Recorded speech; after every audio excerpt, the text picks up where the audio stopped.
Baik, terima kasih atas kesempatan yang diberikan kepada saya. Perkenalkan, nama saya Yakobus Bustami, salah satu dosen dari Pendidikan Biologi STKIP Persada Katolik Sinta. Pada kesempatan kali ini saya akan menjelaskan atau memberikan materi tentang menulis artikel dan mempublikasikan artikel pada jurnal ilmiah. Bapak Ibu yang saya hormati, guru dan dosen merupakan tenaga profesional. Untuk itu maka ada kewajiban kita untuk mampu menghasilkan beberapa karya, terutama salah satunya adalah karya tulis ilmiah. Salah satu dari karya tulis ilmiah adalah artikel.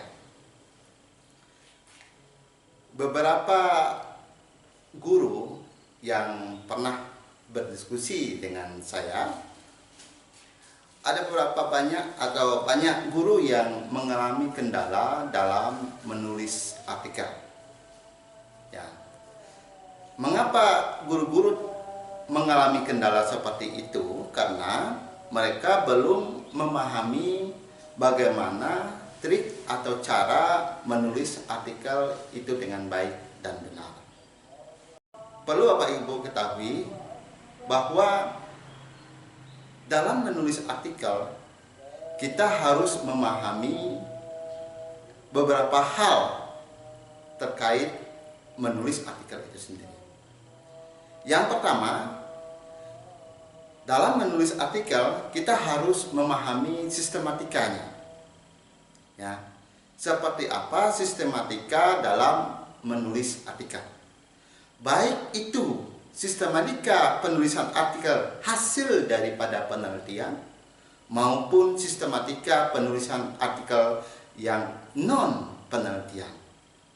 Yang non penelitian itu biasanya kajian-kajian teori, ya, kajian-kajian teori yang non penelitian. Itu sistematikanya setiap artikel itu ada tersendiri. Ya. Saya ambil contoh yang misalnya dari hasil penelitian. Dari hasil penelitian itu susunan sistematika, ya, artikel itu dimulai dari judul. Setelah judul, nama penulis. Setelah nama penulis, abstrak. Setelah abstrak, keyword atau kata kunci. Setelah kata kunci, pendahuluan. Setelah pendahuluan, ada metode penelitian. Setelah metode penelitian, ada hasil penelitian. Setelah hasil penelitian, ada pembahasan. Setelah pembahasan, simpulan, ucapan terima kasih, dan referensi atau daftar pustaka. Itu yang sistematika dari hasil penelitian. Kalau yang non penelitian seperti apa sistematikanya? Biasanya tidak terlalu jauh berbeda. Biasanya kalau yang non penelitian atau kajian teori itu dimulai dari judul, nama penulis, abstrak, pendahuluan, ada kajian teori, langsung ke pembahasan. Setelah pembahasan, simpulan dan daftar pustaka. Nah, seperti itu sistematikanya. Ya, jadi dipastikan dulu bahwa menulis artikel harus sesuai dengan sistematika yang ada, yang seperti itu. Dan biasanya, ya, setiap jurnal itu pasti menampilkan, ya, template atau panduan penulisannya. Dan di sana pasti tertuang sistematikanya yang seperti yang saya sebutkan tadi. Itu, ya. Nah, setelah kita memahami sistematika yang ada, ya, selanjutnya kita memahami apa saja hal-hal yang harus ditulis dari setiap komponen sistematika yang ada tadi. Ya, kita harus memahami. Yang pertama, judul. Seperti apa cara menulis artikel itu yang baik, ya. Jadi banyak dari mahasiswa, guru, bahkan dosen juga belum memahami cara menulis judul yang baik. Yang pertama, ya, kalau kita melihat dari judul. Yang pertama, menulis judul artikel jangan terlalu panjang. Ringkas, padat, jelas, dan menarik. Jumlah katanya biasanya 12 sampai 15 kata. Ya, jangan melebihi daripada itu. Ya, ada sering saya menemukan, ya, jumlah judulnya itu lebih dari 15 kata sampai kadang-kadang 30 kata. Itu kurang menarik. Diusahakan sesingkat mungkin, tetapi sesuai dengan isi daripada artikel itu sendiri. Yang kedua yang harus diperhatikan dalam menulis judul artikel, hindari singkatan di dalam judul artikel itu sendiri. Ya, tidak boleh ada singkatan-singkatannya. Yang berikutnya, hindari penggunaan rumus. Itu tidak boleh di dalam judul. Lalu berikutnya, hindari juga penggunaan kata pengaruh. Nah, itu tidak boleh di dalam artikel. Tetapi kalau di dalam laporan-laporan seperti skripsi, tesis, disertasi, itu memang diperbolehkan. Itu bedanya antara judul artikel dengan judul laporan akhir. Seperti tadi itu skripsi, tesis, dan disertasi. Kemudian yang tidak kalah pentingnya juga, ya, untuk di bagian judul itu adalah jangan mencantumkan nama tempat penelitian. Kurang baik kalau kita mencantumkan nama tempat penelitian. Kenapa? Karena kalau di judul kita sudah mencantumkan nama tempat penelitian, ruang lingkup penelitian kita akan kelihatan kecil. Hanya pada tempat tertentu saja. Meskipun di dalam isinya nanti tentu kita akan jelaskan tempat penelitian kita. Seperti itu. Jadi hindari nama tempat penelitian. Ya. Jadi harapan saya peserta ini bisa mempelajari judul-judul artikel yang sudah ada. Dari penjelasan tadi, oh ini berarti kurang tepat, oh ini sudah baik, ini sudah benar, seperti itu. Ya. Itu untuk judul. Yang berikutnya, abstrak. Apa saja yang harus termuat di dalam abstrak? Ini penulis harus mengetahui sehingga kita sudah tidak lagi bingung apa yang harus kita tulis di dalam abstrak itu. Yang pertama yang harus kita tulis di sana, satu kalimat di awal abstrak itu kita menceritakan apa alasan kita menulis artikel itu. Yang kedua, tujuan daripada tulisan itu untuk apa, atau penelitian itu untuk apa, itu kita tuangkan di dalam abstrak. Yang ketiga, kita tuangkan metode penelitiannya. Ya, di situ biasanya mencakup rancangan penelitiannya, ya, pendekatan penelitiannya, ya, kemudian ada bentuk penelitiannya. Boleh silakan saja dicantumkan di dalam abstrak. Lalu juga selain itu biasanya di metode penelitian di dalam abstrak bisa populasi dan sampel, ya, bisa instrumen yang digunakan, ya, bisa analisis data. Itu diungkapkan di dalam abstrak. Nah, setelah itu baru kita mengungkapkan hasil penelitian seperti apa.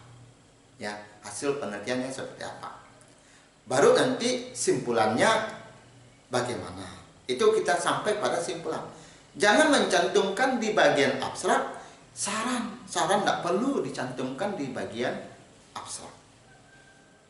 Itu terkait komponen-komponen yang harus termuat di dalam abstrak. Lalu yang perlu diperhatikan juga di dalam abstrak itu jumlah katanya. Ya, jumlah kata. Jumlah kata juga tidak diinginkan jumlah kata yang terlalu banyak. Ya. Biasanya rentangnya biasanya ada yang 150 sampai 250. Yang paling banyak digunakan biasanya 200 kata.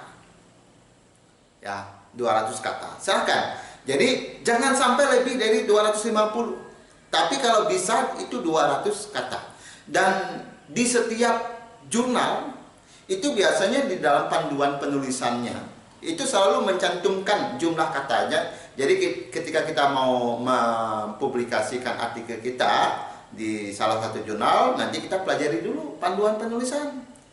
Biasanya di sana dicantumkan, diinformasikan jumlah kata dalam abstrak itu berapa. Itu biasanya ada. Ya, seperti itu. Jadi sekali lagi, untuk di abstrak jumlah katanya biasanya 150 sampai 250. Alangkah baiknya kalau kita bisa misalkan 200 kata. Selanjutnya di bagian pendahuluan. Apa yang harus kita perhatikan di bagian pendahuluan? Biasanya di bagian pendahuluan ini banyak penulis-penulis pemula yang mengalami kendala. Ya. Mengapa mereka mengalami kendala? Karena memang butuh konsentrasi ya untuk memikirkan apa saja yang harus termuat di dalam pendahuluan itu sendiri. Ya. Karena disitulah pola berpikirnya kita, penulis. Ya, kerangka berpikirnya kita kelihatan di dalam pendahuluan itu. Ya.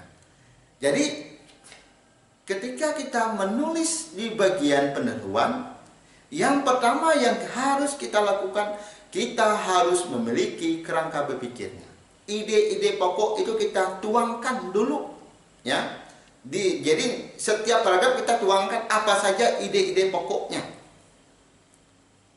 ya, sehingga kita nanti tidak lagi mengulang, ya, pembahasan-pembahasan yang sudah kita bahas sebelumnya, tiba-tiba muncul lagi ke pembahasan yang di bagian belakangnya. Dengan kita mencantumkan, menulis ide-ide pokok dulu, ya. Jadi kita buat dulu kerangka berpikirnya, roadmap-nya, ya, peta jalannya. Ini paragraf pertama apa yang harus ditulis, paragraf yang kedua apa, paragraf yang ketiga apa, dan seterusnya. Dibuat, ya, ide pokoknya dari setiap paragraf. Akan membantu kita dalam menulis di bagian pendahuluan. Yang kedua, ya, selain memperhatikan ide-ide pokok. Yang kedua, yang kita tulis di dalam pendahuluan itu terkait dengan variabel penelitian kita. Misalkan saya ambil contoh penelitian yang jenis artikel yang jenis penelitian. Ya, artikel yang jenis penelitian. Misalnya dalam judul itu harus termuat 2 variabel.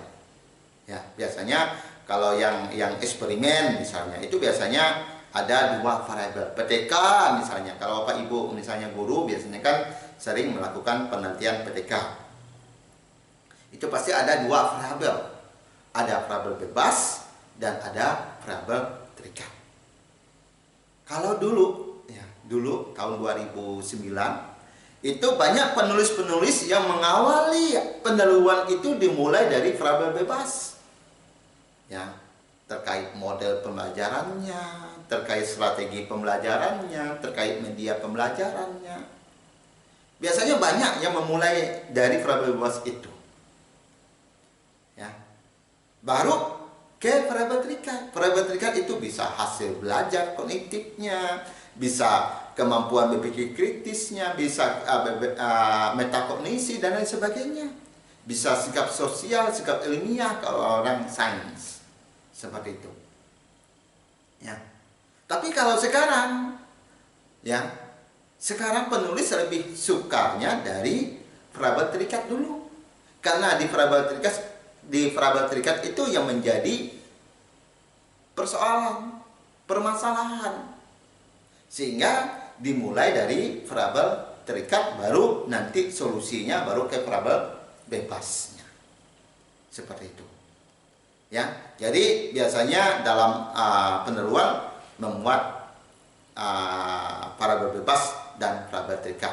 Ya, kita mulai biasanya penulis lebih merancang di bagian peneluan dimulai dari parabel terikat. Di bagian peneluan, ya, di bagian peneluan, yang pertama, paragraf pertama adalah mengantar pada parabel terikat. Itu paragraf pertama. Paragraf yang kedua itu terkait dengan peranan daripada parabel terikat. Misalnya, apa sih peranan daripada hasil belajar kognitif itu, apa peranan bagi siswa? Itu perlu diungkapkan di paragraf yang kedua. Paragraf yang ketiga, peranannya sudah tahu, lalu apa masalahnya? Ya, apa masalahnya sehingga perlu diteliti hasil belajarnya. Oh, masalahnya ternyata berdasarkan data. Biasanya data ini untuk melihat masalah ada dua, data empiris maupun data teoritis.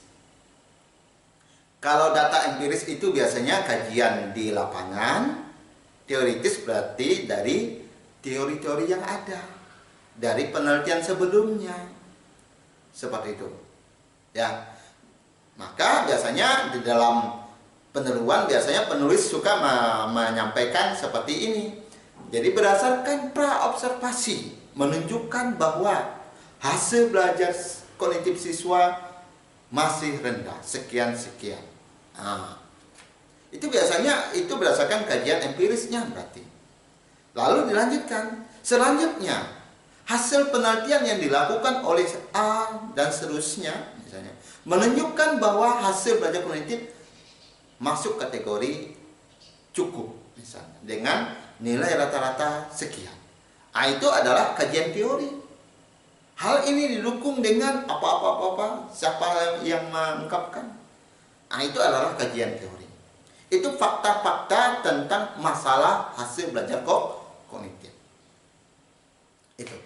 Nah, setelah melihat permasalahan itu, artinya di situ harus ada gap harapan dan kenyataan. Ya, artinya di dalam peneluan harus memperlihatkan gap, kesenjangan antara harapan dan kenyataan. Nah, setelah itu baru kita masuk kepada apa faktor penyebab dari masalah itu. Ya, apa faktor penyebabnya? Ungkapkanlah bahwa faktor penyebabnya biasanya gini-gini. Ya, biasanya itu sudah banyak diungkapkan di artikel-artikel yang ada. Ya, tentunya biasanya ya pasif lah, ya tidak aktif, kemudian berpusat pada guru, ya tidak berpusat pada siswa dan lain sebagainya, kurang inovatif. Itu biasanya bahasa-bahasa yang dipakai untuk melihat faktor penyebabnya. Ya. Nah, setelah mengungkapkan faktor penyebab, baru mengungkapkan solusi. Ya, solusi. Ketika kita mengungkapkan solusi, kita memberikan gambaran seperti apa solusi yang baik. Ya. Biasanya solusi yang baik adalah di mana pembelajaran yang diinginkan adalah pembelajaran yang menarik, ya, yang berpusat pada siswa, yang inovatif dan lain sebagainya. Ya, yang aktif. Itu yang solusi yang baik. Nah, setelah itu baru kita ungkapkan salah satunya yang seperti apa mode pembelajarannya. Misalnya salah satunya adalah melalui model pembelajaran jigsaw. Baru kita mengungkapkan apa itu jigsaw misalnya. Ya, jigsaw adalah model pembelajaran kooperatif yang memiliki kelompok asal dan kelompok ahli. Dan seterusnya. Karakteristiknya seperti apa? Daripada pembelajaran jigsaw itu, ungkapkan karakteristiknya. Ya. Yang mana nanti karakteristik itu akan mempengaruhi hasil belajar kognitifnya. Dan di bagian penelitian juga ungkapkan hasil-hasil penelitian yang sudah menggunakan jigsaw ternyata mampu meningkatkan hasil belajar kognitif. Sehingga menjadi dasar kita mengapa kita menggunakan pembelajaran jigsaw untuk mengatasi permasalahan yang dihadapi. Itu. Ya, itu. Baru nanti di bagian akhir kita juga harus menampilkan novelty-nya. Ya, juga harus menampilkan novelty-nya.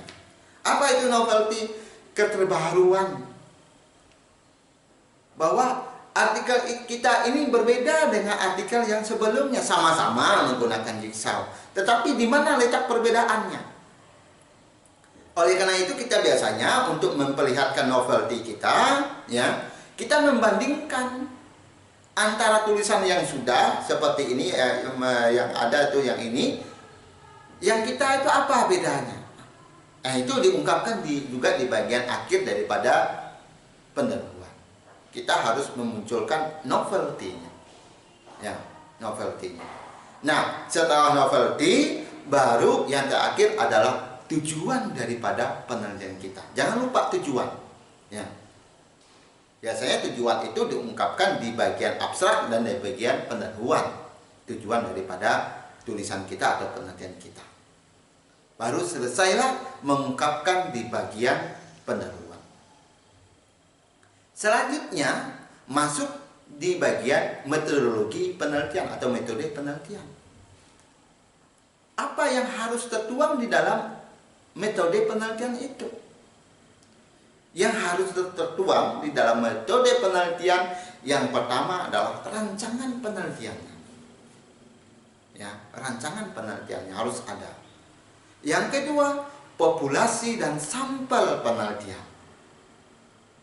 Ya. Yang ketiga, instrumen penelitian harus ada. Ya, diungkapkan apa instrumen yang digunakan untuk melakukan penelitian itu. Ya. Yang keempat, prosedur penelitian. Langkah-langkah penelitian yang kita lakukan seperti apa, tuangkan di dalam metode penelitian. Setelah prosedur, yang terakhir adalah analisis data. Itu yang harus termuat di dalam metode penelitian. Itu yang pertama. Yang kedua, dalam menulis di bagian metode penelitian, hindari penggunaan definisi istilah. Ya, hindari penggunaan definisi istilah. Jadi tidak boleh penulis itu mengungkapkan, misalkan dia mengatakan bahwa penelitian ini atau populasi adalah bla bla bla bla, sampel adalah bla bla bla bla. Atau penelitian kuantitatif misalnya, menjelaskan penelitian kuantitatif menurut si A. Itu tidak boleh, itu yang definisi istilah. Tetapi dalam menulis di bagian metode penelitian, bukan berdasarkan definisi istilah, tetapi harus berdasarkan definisi operasional. Ya, jadi apa yang sebetulnya yang kita lakukan itu yang kita jelaskan. Misalnya populasi dalam penelitian ini adalah siswa-siswi sekolah dasar A di mana misalnya. Sampelnya apa? Langsung, ya. Sama dengan misalnya tentang penelitian kuantitatif misalnya. Itu berdasarkan apa yang sebetulnya yang kita lakukan di dalam penelitian kita. Bukan berdasarkan definisi istilah menurut si A, si B, si C. Kalau yang seperti itu biasanya saya kalau mahasiswa yang saya bimbing langsung saya coret. Ini tidak perlu, tidak diperlukan di dalam metode penelitian ini. Itu untuk di metode penelitian. Kemudian yang berikutnya adalah di bagian hasil penelitian. Nah, di bagian hasil penelitian yang kita ungkapkan adalah hasil-hasil dari penelitian kita, ya, yang kita ungkapkan di sana. Ya, tentu saja di dalam hasil penelitian, ya, bentuk-bentuk yang disajikan di dalam hasil penelitian itu biasanya yang pertama ada narasinya, ya, dalam bentuk narasi. Yang kedua biasanya dalam bentuk tabel. Tabel ini sangat perlu, ya. Jadi kita itu jangan sampai, ya, membuat hasil penelitian hanya bentuk narasi saja, jangan. Jadi harus juga didukung dengan tabel. Jadi orang biasanya mungkin lebih mudah memahami memahami dari tabel yang ada dibandingkan dari narasi. Ya. Atau selain tabel bisa juga diagram atau grafik. Itu lebih mempermudah didukung dengan itu. Ya. Jadi itu cara-cara dalam menyajikan data, ya, di bagian hasil penelitian. Bisa dalam bentuk narasi, bisa dalam bentuk tabel, dikolaborasikan juga dalam bentuk grafik atau diagram. Itu, ya. Lalu selanjutnya di bagian pembahasan yang kita bahas adalah hasil penelitian tadi, ya, hasil dari sebuah penelitian. Itu yang kita bahas.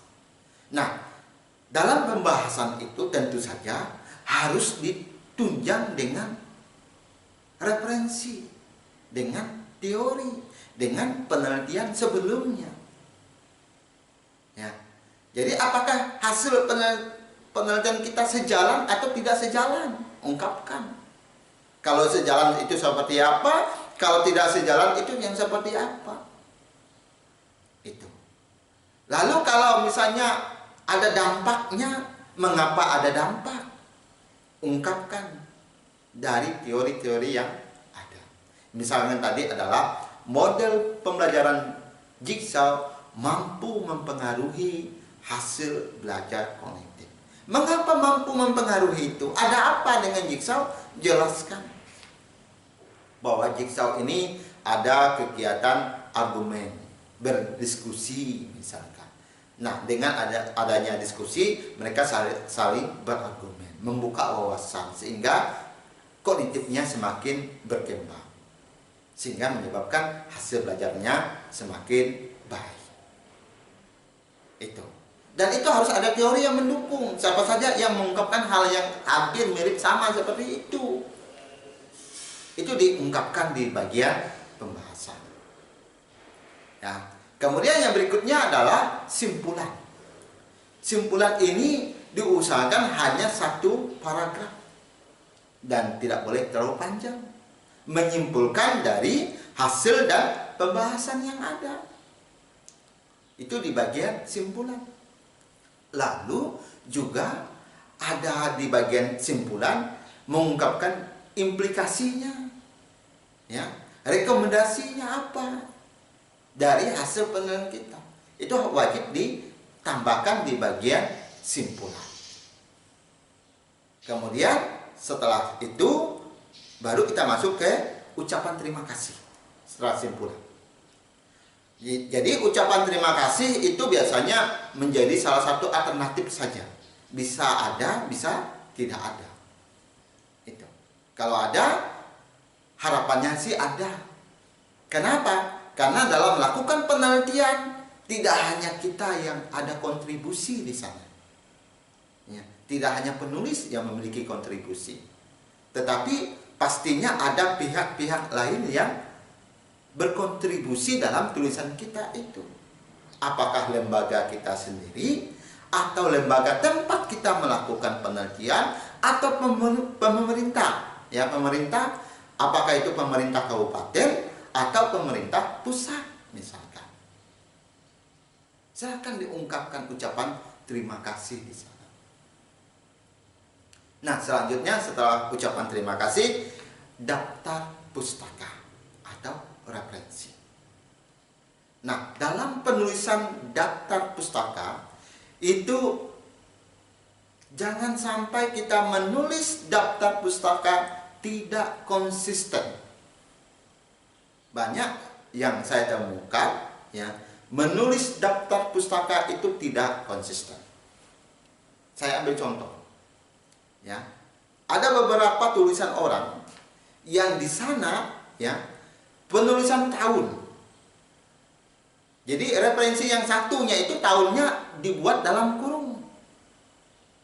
Referensi yang kedua tahunnya tidak dibuat dalam kurung. Itu sudah tidak konsisten. Itu salah satu contoh. Misalnya penulisan nama. Ya, penulisan nama. Itu juga ada beberapa yang tidak konsisten. Ada yang tidak disingkat nama depannya. Bahkan ada yang tidak dibalik misalkan. Nah, itu. Jadi yang pertama yang ingin saya sampaikan, harus konsisten dalam menulis daftar pustaka. Yang kedua, komponen-komponen yang ada dalam daftar pustaka penulis juga harus tahu. Yang biasanya mulai dari nama penulis. Kalau artikel ya, kalau artikel itu dimulai dari nama penulis, tahun terbit, judul artikel, nama jurnalnya, volumenya, isunya atau nomor, halamannya, dan web. Itu kalau dari artikel atau prosedur.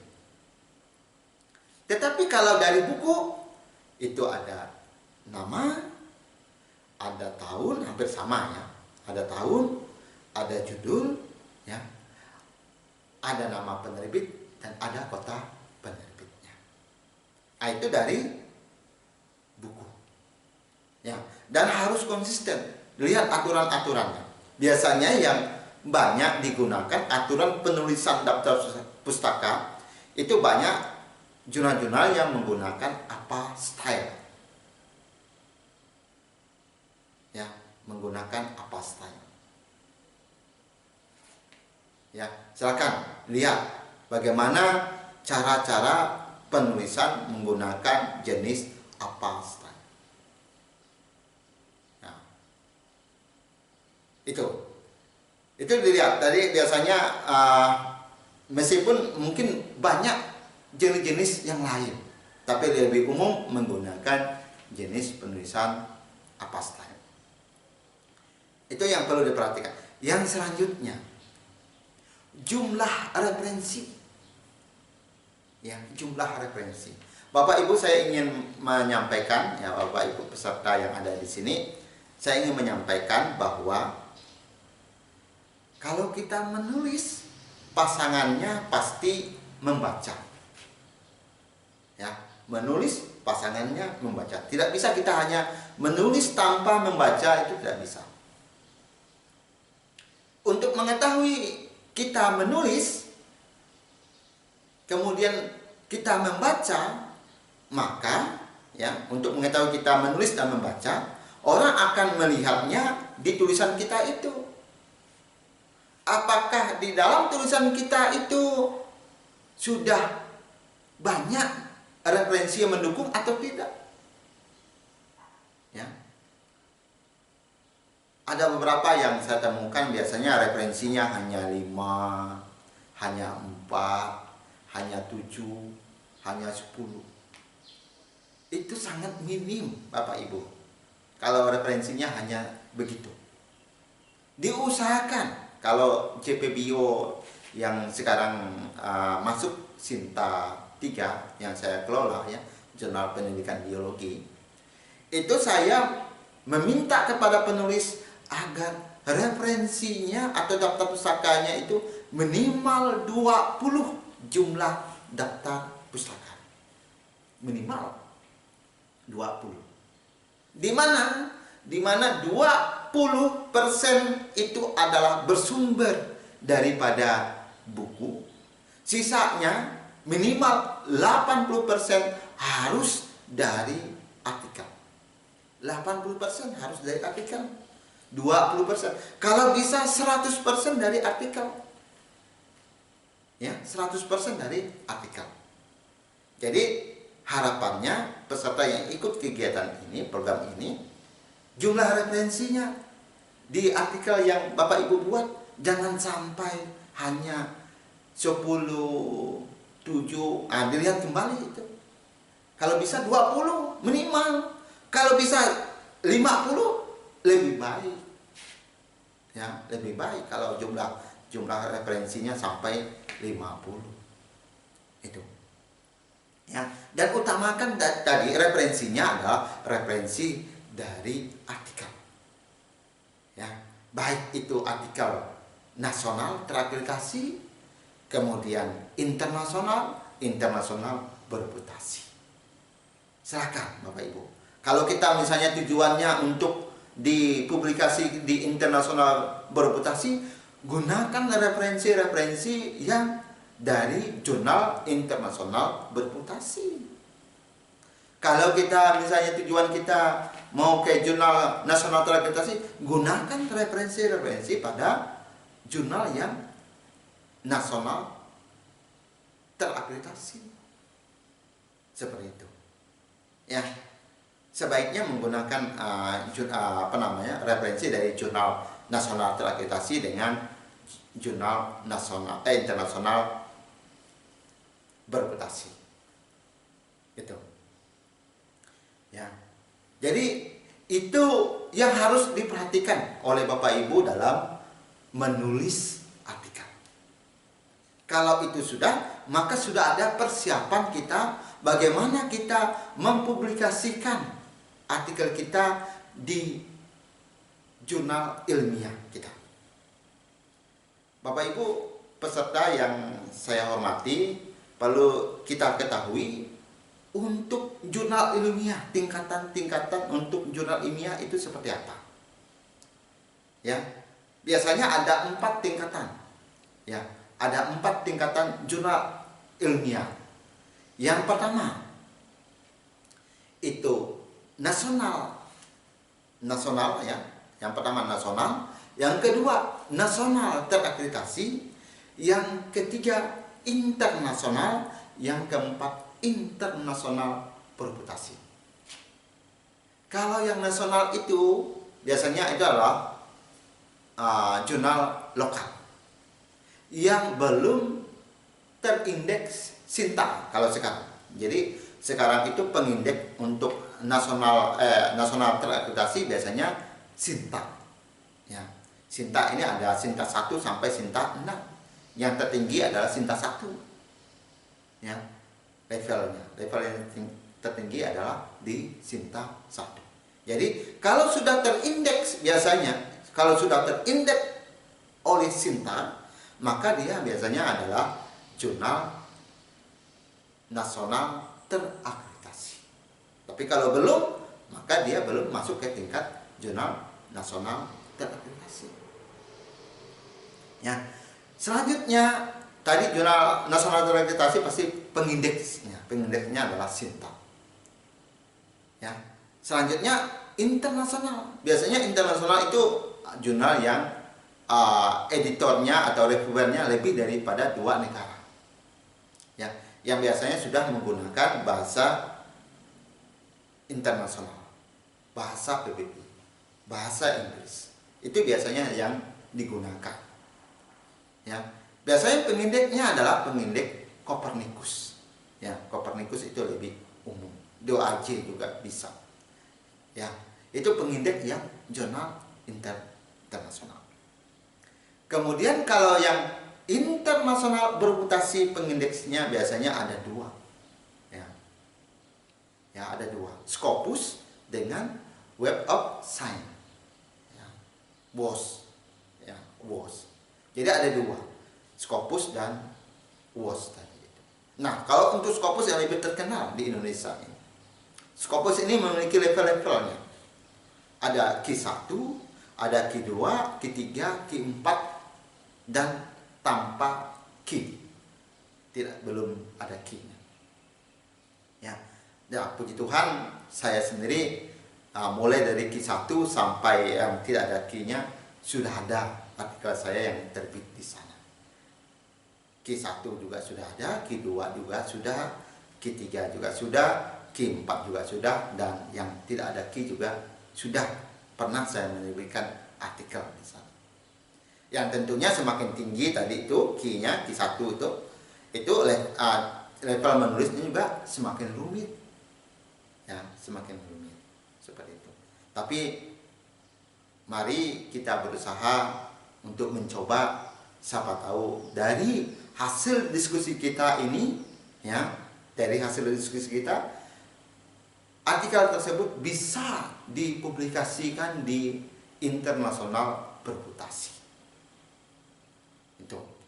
Lalu yang terakhir yang ingin saya sampaikan pada kesempatan kali ini adalah hindari publikasi pada jurnal-jurnal predator. Ya, hindari publikasi pada jurnal-jurnal predator. Jadi sekarang itu banyak jurnal-jurnal, terutama jurnal internasional yang predator. Predator itu adalah yang abal-abal. Ya.